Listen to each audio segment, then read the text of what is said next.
चल गया चला दिया। बिस्मिल्लाहिर्रहमानिर्रहीम। हमारा आज का टॉपिक है सब्सटेंटिव एंड प्रोसीजरल लॉ। ये जूरिस्प्रूडेंस का लास्ट टॉपिक है हमारा। तो इसमें आज हम देखते हैं, इसका इंट्रोडक्शन में है स्टैट्यूट लॉ इज इधर उन्होंने कहा जो स्टैट्यूट लॉ है वो या तो सब्सटेंटिव है और प्रोसीजरल है। Substantive law confers the right. Substantive law जो है वो कन्फर करता है, पैदा करता है राइट्स को। Rights and procedural law is the mode by which a legal right is enforce. तो प्रोसीजरल लॉ में जो है वो लीगल राइट जो है वो इन्फोर्स होता है। ये एक प्रोसीजर देता है कि वो जो लॉ इसने बनाया है, सब्सटेंटिव लॉ ने जो राइट बनाया है उसको इन्फोर्स कैसे करना है, उसका जो तरीकाकार है वो प्रोसीजरल लॉ है। इसको प्रोसीजरल तरीकाकार भी कहते हैं। तरीकाकार के मुताबिक जो है प्रोसीजर जो तरीकाकार कहते हैं, लॉ ऑफ प्रोसीजर।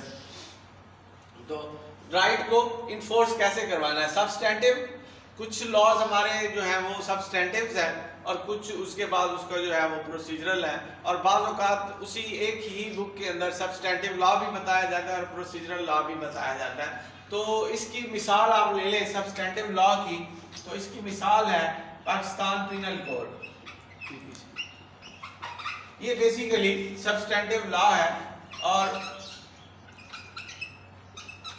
सिविल में स्पेसिफिक रिलीफ एक्ट जो है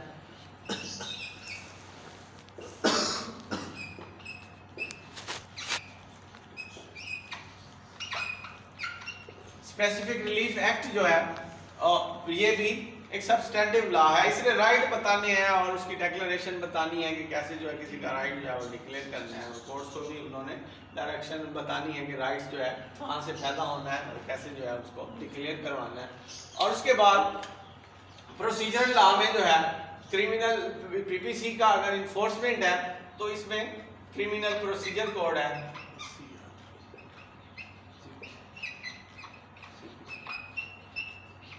प्रोसीजर। और ये जो स्पेसिफिक रिलीफ एक्ट है इसके लिए उन्होंने सिविल प्रोसीजर कोड को ही साथ में किया कि ये इसके तहत ही इसके जो राइट्स पैदा होते हैं वो इन्फोर्स करवाने हैं। इसने क्रिमिनल कोर्ट्स ने क्रिमिनल प्रोसीजर कोड ने अपनी कोर्ट्स डिवेल्प करनी है और वो जो पाकिस्तान पिनल कोड के अंदर सजाएं हैं वही उसका तरीक़ाकार बताया कि कैसे जो है उसको सजा देनी है। तो ये सब बेसिकली सब्सटेंटिव और प्रोसीजरल लॉ है। तो अब हम देखते हैं आगे कि दी distinction between substantive and procedural law is drawn by each legal system along the lines of expediency and not in the same place for all purpose. So distinction between these two is very important as every lawyer has to got in touch with them in their daily routine. तो इसका फर्क जो है जानना जरूरी है। वो कहते हैं कि आपकी डेली रूटीन के लिए। तो अब हम देखते हैं लॉ ऑफ प्रोसीजर की definition. The law of procedure may be defined as that branch of law which governs the process of litigation. तो ये गवर्न करती है प्रोसेस ऑफ लिटिगेशन को। प्रोसीजर जो है ये गवर्न करता है, govern the process of litigations को चलाना है। लिटिगेशन को चलाना कैसे है, कैसे देखना है कि इसने वो जो पाकिस्तान पिनल कोड के अंदर या किसी के अंदर उसने जुर्म किया है तो उसको कैसे चलाना है और उसको कैसे सजा देनी है, उसके लिए उन्होंने प्रोसीजरल लॉ को इंट्रोड्यूस करवाया है। तो ये एक इसकी डेफिनेशन है। लॉ ऑफ प्रोसीजर में be defined as that branch of law which govern the process of litigation. It is the law of action. ये एक लॉ ऑफ एक्शन है और इंक्लूड्स करता है all legal proceedings whether civil और criminal.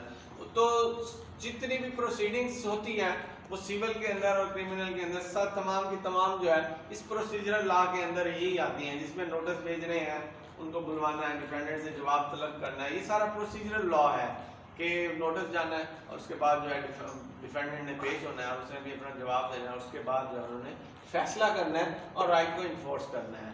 तो ये इसका जो है इंट्रोडक्शन है। इसमें आप देखते हैं सब्सटेंटिव लॉ देखें नंबर 3 पे। तो इसके एलिमेंट्स जो है प्रोसीजरल लॉ के वो है, पहले समन है, this is give an opportunity to all the parties interested, के समन्स में अपॉर्चुनिटी दी जाती है जो भी पार्टीज होती हैं इंटरेस्टेड उस राइट से या उस दावे से जिसके अंदर उन्होंने उनको फ्री बनाया, तो उनको समन्स भेजे जाते हैं और वो प्रेजेंट होते हैं themselves before the court making the case heard, तो अपने केस को सुनते हैं। इसके बाद प्लीडिंग्स या pleading bring to light the matters in issue between the parties. Pleadings का मतलब है उस दावे को रिटन शेप में जज के सामने पेश करना और उसके ऊपर जो है वो जज की ओपिनियन लेनी है कि ये जो मामला हमारे दरमियान है इसमें कैसे ही आपने सॉल्व करना है। It consist the plain written statement और रेप्लिकेशंस, तो इसमें रेप्लिकेशन का मतलब जवाब है, रिटन स्टेटमेंट और रिप्लाई करना, ये रिप्लाई से निकला रेप्लिकेशन। तो ये चीज़ें जो है इसके ऊपर मुश्तमिल है pleadings. In criminal law it includes complaints and written statements, तो क्रिमिनल लॉ में कंप्लेंट्स को प्लीडिंग्स कहा गया है। और इसके बाद प्रूफ है, नंबर 3 पे है, proof is the process by which A party supply the court with the data necessary for the decision of the case. आपने प्रूफ पेश करने होते हैं, वो भी सारे प्रोसीजरल लॉ के एलिमेंट्स हैं। ये आगे सारा जो जितना भी तमाम तर काम अदालतों में हो रहा है वो प्रोसीजरल लॉ के तहत ही हो रहा है। उनको नोटिस भेजे जा रहे हैं, उनको बुलाया जा रहा है, उनसे जवाब तलब किया जा रहा है और उनसे शहादत मांगी जा रही है, तो ये वो प्रूफ है जो उन्होंने मांगने होते हैं। इसके बाद जजमेंट है, judgement is the decision of court, it may be in the form of decree और ऑर्डर, और डिक्री या ऑर्डर की शेप में जो है इसी प्रोसीजरल लॉ के अंदर ही उन्होंने जजमेंट देनी होती है। इसके बाद एग्जीक्यूशन है, उसके बाद उन्होंने देखना है कि राइट को कैसे हमने इन्फोर्स करवाना है, उसने पुलिस को भेजना है या उस पटवारी को भी भेजना है कि जाएं जी इनको कब्जा लेके दें उस ज़मीन का, तो उसको हम एग्जीक्यूशन कहते हैं। आपका राइट क्लियर हो गया, कोर्ट ने कर दिया, जजमेंट भी सुना दी, और उसके बाद उन्होंने एग्जीक्यूशन करनी है। उसमें उन्होंने पटवारी को कहना है कि हाँ जी ये एग्जीक्यूशन करवाएं, अगर पुलिस की ज़रूरत पड़े तो उसको भी साथ लेके जाएँ और वहाँ पर जाके कब्जा इनको लेके दें, तो वो इस तरह वो एक एग्जीक्यूशन होती है। ये भी इस प्रोसीजर का हिस्सा है। Execution it is the use of physical force of the state and enforcing the judgment when voluntarily submission to it is withheld। तो इसके बाद है substantive law, तो उसको कैसे उन्होंने डिफाइन किया। substantive law relates not to the process of litigations but to its purpose and subject matter। तो लेकिन इसको जो है purpose और subject matter के तौर पे जो है इस्तेमाल किया जाता है। ये procedural law process of litigations नहीं है, ये एक पर्पस है और सब्जेक्ट मैटर है, जिसके ऊपर वो तमाम तर जो सिस्टम को चलाना है उन्होंने इसको सब्जेक्ट मैटर का नाम दिया है और पर्पस का नाम दिया है। तो ये सब स्टैंडर्ड लॉ और प्रोसीजर लॉ है। अब हम इसमें देखते हैं आगे जो है other distinction between substantive and procedural law 264 पे देखें, तो इसमें है as to purpose substantive law is concerned with the ends. तो सब्सटैंडिव लॉ जो कंसर्न करता है वो इंसाफ के वसूल के लिए करता है कि उसने देखना है कि कैसे जो है which the administration of justice seeks, जो एडमिनिस्ट्रेशन ऑफ जस्टिस ने हासिल करके देना है उस एंड को देखना है सब्सटैंटिव लॉ ने।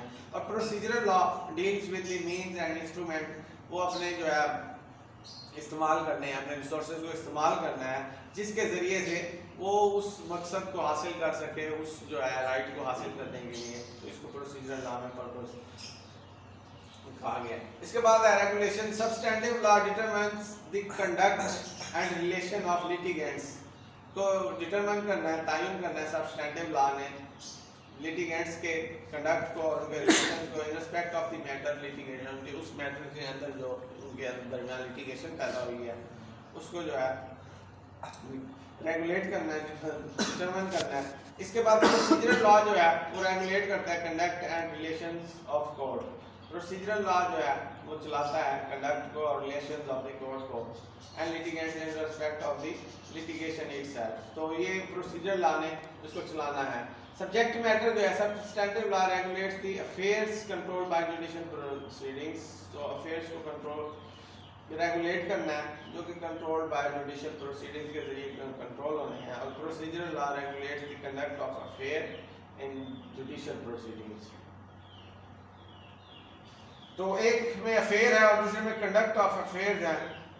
इसके बाद है as to facts constitute a wrong, तो what facts constitute a wrong, is determined by substantive law. Substantive law में तयन करना है कि क्या गलती हुई है, किस फैक्ट्स के ऊपर जो है गलती हुई है उसका तयन करना है और उसके बाद जो है उससे हर्जाना वसूल करना है। What facts constitute proof of a wrong is question of procedure है। Substantive law deals with the ends with administration of justice seeks और procedural law जो है deals करता है with the means and instruments by which the administration of justice achieved। As to connection है, substantive law is related and connected with public at large। substantive law जो है वो relate करता है public at large को और procedural law जो है वो is connected with the parties before the court। तो वो parties को जो है connect करता है। तो इसके बाद है abolition of punishment। abolition of capital punishment is an alteration of substantive law। तो उसके अंदर उन्होंने बताया है substantive law के अंदर कि कैपिटल पनिशमेंट को अबॉलिश किया गया है, एक अल्ट्रेशन है सबस्टेंटिव लॉ की कि कैपिटल पनिशमेंट को ख़त्म करना है, मनसूख करना है।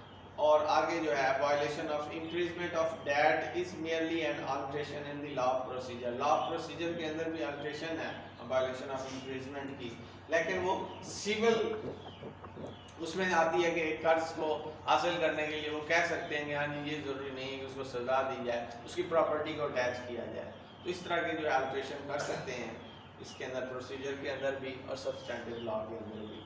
तो स्कोप है substantive law relates to matters outside the court. Substantive law जो है वो रिलेट्स करती है उन मामलात को जो कोर्ट्स के बाहर हैं, और procedural law deals with matter inside the courts. Courts के अंदर जो है वो मामलात को जो है वो डील करती है। अपीयरेंस है substantive law provides substance of law in the shape of statute. तो अपीयरेंस है procedural law is the law of action, meanings by action. तो branch of law, procedural law is that branch of law which governs the process of litigation। all the residue, तमाम तर जो residue बाकी चीज़ें बचती हैं procedure के अलावा वो सब्सटेंटिव लॉ है। सुप्रीमेसी जो है substantive law is substance in nature और प्रोसीजरल लॉ जो है इज सबऑर्डिनेट इन नेचर। तो सब्सटेंटिव लॉ उन्होंने ऊपर रखा है, वो सुप्रीमेसी रखता है, उसके अंदर प्रिंसिपल्स बताए गए हैं, लॉ के प्रिंसिपल बताए गए हैं, और प्रोसीजर जो है उसके सबऑर्डिनेट है। अगर सब्सटेंटिव लॉ बनता है तो प्रोसीजर लॉ भी उसके साथ बनना ज़रूरी है। सब्सटेंटिव लॉ नहीं है तो प्रोसीजर लॉ भी नहीं है। तो ये मातहत है उसके लिए। तो हमारा आज का टॉपिक यहीं पे ख़त्म होता है। कल इंशाल्लाह नेक्स्ट टॉपिक के साथ हम दोबारा